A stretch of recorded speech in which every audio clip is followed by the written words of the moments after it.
You're clearly already got your mind set.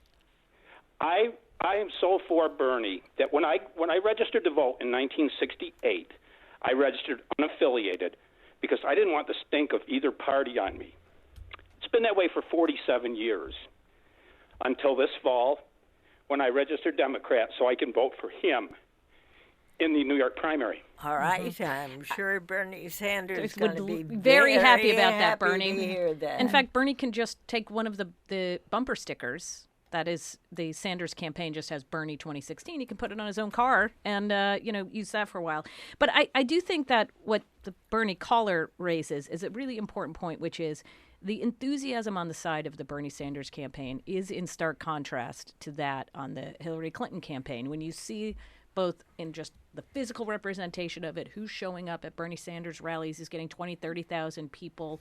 The fact that Bernie Sanders is getting actually a big share of younger voters, that's really where a lot of that enthusiasm is coming from. It's not just folks who are older, who have been registered to vote for 47 years. So that enthusiasm gap is important. The challenge for Bernie Sanders, he has a couple of them. One, a lot of people still don't know who he is, so he has to introduce himself to a lot of people, especially voters who aren't living in New Hampshire and Iowa.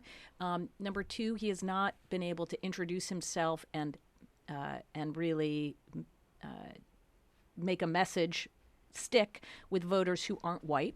Right now, Hillary Clinton's still doing much better among African-American voters, Latino voters. She still does much better than he does among women. And the Democratic electorate is overwhelmingly female, and it is still older. It skews older, and it is made up of a more diverse electorate than right now is voting for Bernie Sanders.